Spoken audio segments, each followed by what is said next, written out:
군산은 주변에 수많은 평야와 항구를 가지고 있어서 일제 쌀 수탈의 거점으로 이용됐다고 하는데요.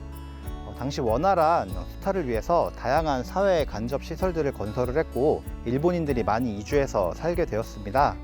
그 결과 수많은 조선 농민들은 소작농으로 전락하면서 굉장히 고달픈 삶을 살 수밖에 없었다고 하는데요.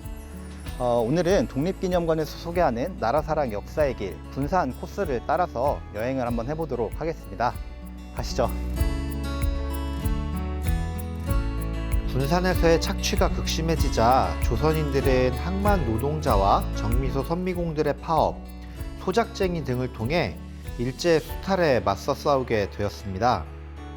이번 코스에서는 옛 군산세관 본관, 나가사키 18은행 군산지점, 군산항 미곡 야적장, 조선은행 군산지점 등 일제 침략 기관을 통해 일본의 수탈과 억압 정책에 대해 알아보고 시마타니 농장과 구마모토 농장 등을 돌아보며 당시 조선인들의 일상에 대해 살펴보려고 합니다.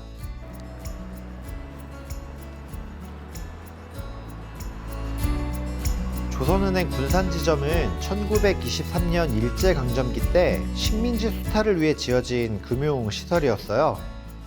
채만식의 소설 탕류에도 등장하는 근대를 상징하는 건물이고 현재 내부는 많이 변형되었지만 정면의 이 돌출 현관을 중심으로 위층까지 올라가는 이 수직의 아치나 지붕의 물매가 깊어서 장중한 모습은 원형을 잃지 않고 남아있어요. 현재는 근대 건축관으로 활용되고 있습니다.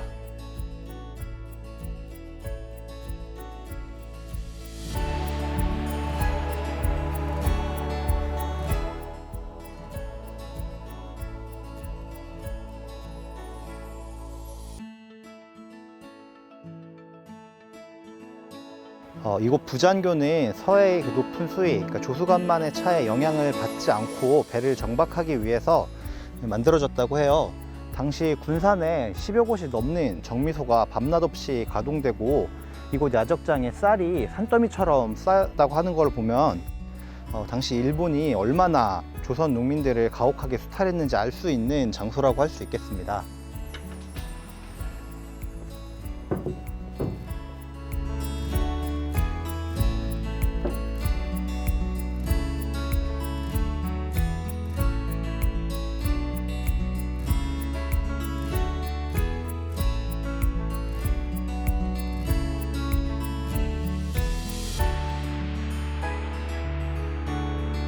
이곳은 나가사키 18은행, 나가사키 18은행, 네, 욕한 거 아니고요. 군산 지점이 있던 자리였다고 해요.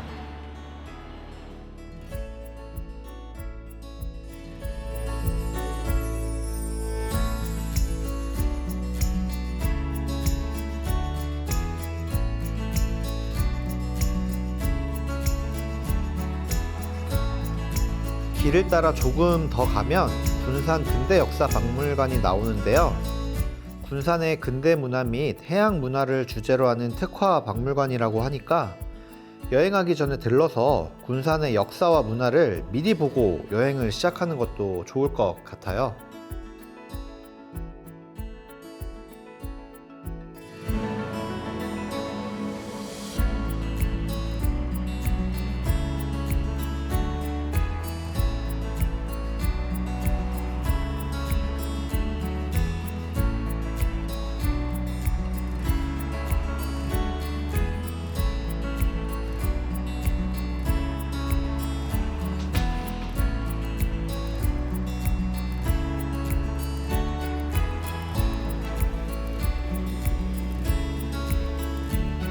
이곳 군산세관은 벨기에에서 붉은 벽돌과 건축자재를 수입해 건축하였다고 하는데요.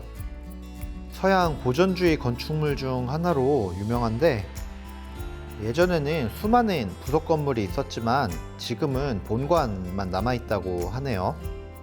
전북 지역의 쌀과 곡식을 유출시킨 수탈의 거점이라고 하니까 조금 씁쓸해집니다.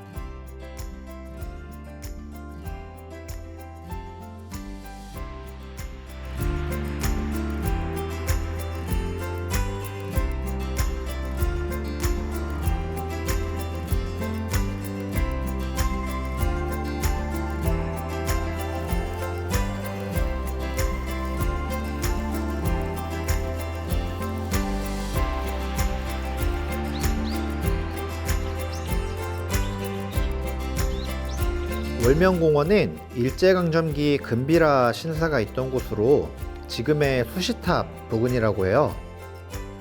개항 35주년 기념비 등 식민 통치를 기념하고 미화하기 위한 시설물들이 있었다고 하는데, 많은 군산 시민들이나 여행객들이 꽃구경이나 산책을 하러 오는 곳이니만큼 한 번쯤은 우리의 아픈 역사를 생각하면서 방문해 보는 것도 좋을 것 같아요.